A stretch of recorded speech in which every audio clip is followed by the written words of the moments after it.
Office का काम करते करते उसे पता ही नहीं चला कि कब रात के 11 बज चुके थे। आनन फानन में राहुल ऑफिस से निकला।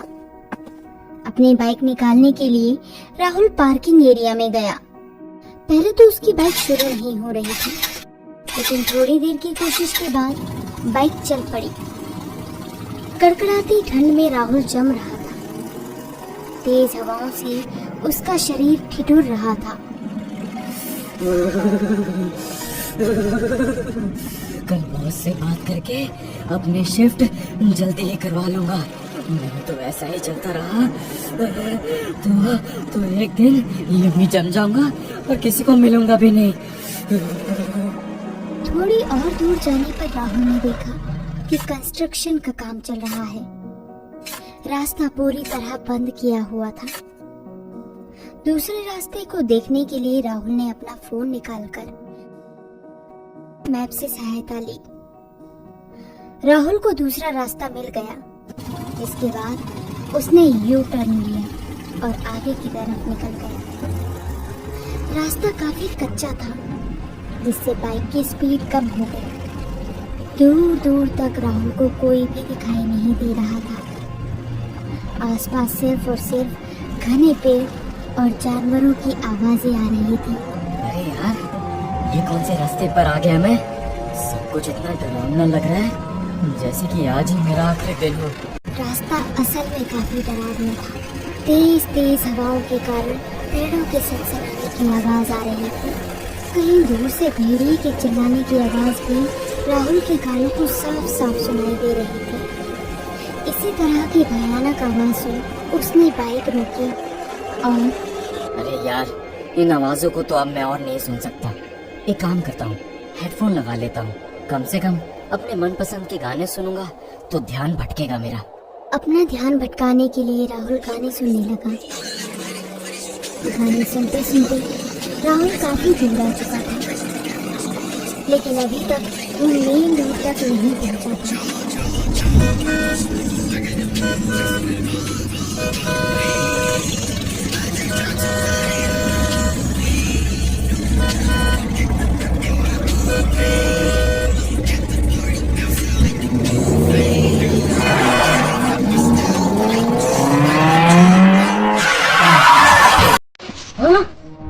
ये क्या हो गया? राहुल को कुछ भी समझ नहीं आया। वो तेजी से गाड़ी की तरफ भागा। राहुल काफी डर चुका था। गाड़ी से अभी भी कोई बाहर नहीं निकला था। राहुल हाँफता हाँफता गाड़ी के पास पहुंचा। एक्सीडेंट की वजह से गाड़ी काफी बुरी हालत में थी। राहुल काफी परेशान था कि अंदर गाड़ी चलाने वाले की क्या हालत हुई होगी। गाड़ी के पास पहुंचकर राहुल ने जैसे ही गाड़ी की खिड़की खोली तो एक्सक्यूज मी, आप ठीक तो है ना? बहरे हैं क्या आप? आपको हॉर्न की बात सुनाई नहीं देती? लड़की को सही सलामत देख राहुल काफी हैरान था। वहीं दूसरी तरफ प्रिया नाम की लड़की राहुल पर चिल्लाए जा रही थी। ओ हेलो, लगता है सही में बहरे हैं आप। आप कुछ कह रही थी? आप ठीक तो है ना? क्यों, आपको मैं खराब लग रही हूँ क्या? अरे नहीं नहीं, एक्सीडेंट बहुत बुरा था ना, तो मुझे लगा कि मैं मर गई। अरे नहीं नहीं। तो क्या लगा आपको? जी कुछ नहीं।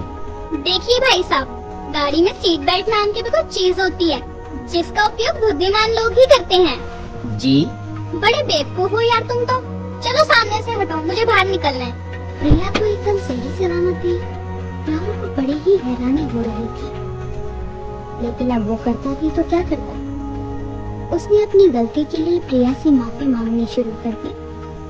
जिसके बाद राहुल ने प्रिया को लिफ्ट ऑफर की, जिसके लिए प्रिया ने पहले तो मना किया, लेकिन रात को गहरा होता हुआ देख उसने लिफ्ट के लिए हाँ कह दिया।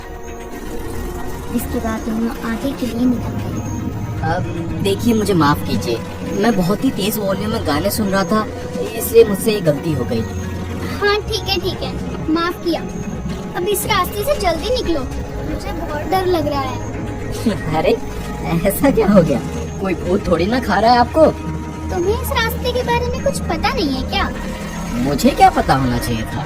कि इस यू टर्न का रास्ता शापित है।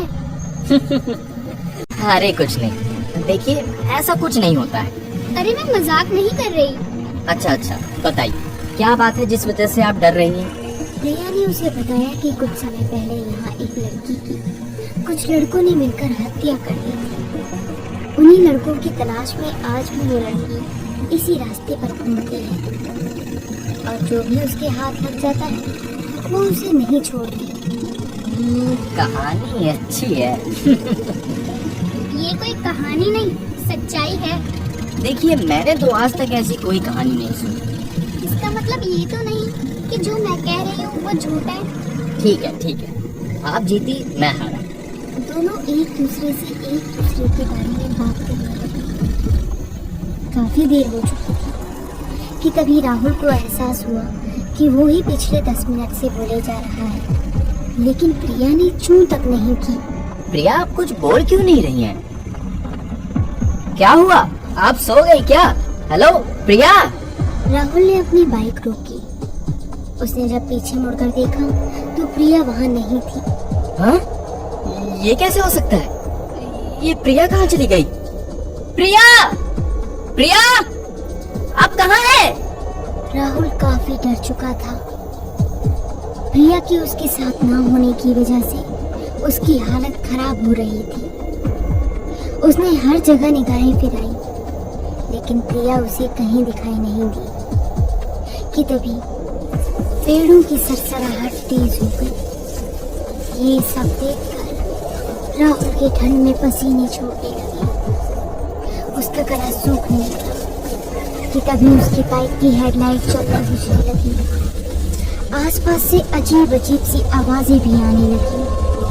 अरे यार, ये क्या हो रहा है? प्रिया जी आप कहाँ हैं? देखिए यहाँ मौसम बड़ा खराब हो रहा है। आप जहाँ भी हैं जल्दी आ जाइए। प्रिया ही तो वो भटकती लड़की नहीं? ऐसा कहते ही राहुल की बाइक अपने आप बंद हो गई। उसके सामने एकदम अंधेरा छा गया। उसने जल्दबाजी में अपना फोन निकाला और उसकी रोशनी से अपने आसपास देखने लगा कि अचानक आसपास की सारी हलचल बंद हो गई और एक अजीब सा सन्नाटा चारों तरफ छा गया। राहुल अपनी बाइक चलाने की कोशिश करने लगा, लेकिन लाख कोशिशों के बाद भी उसकी बाइक नहीं चली। राहुल बाइक से उतरा और उसके उतरते ही बाइक अपने आप स्टार्ट हो गई। आसपास का शोर भी बहुत तेज होने लगा। राहुल ने जैसे ही अपने सामने देखा, राहुल के पैरों तले जमीन खिसक गई। उसके होशो हवास उड़ गए, लेकिन अभी कुछ बाकी था।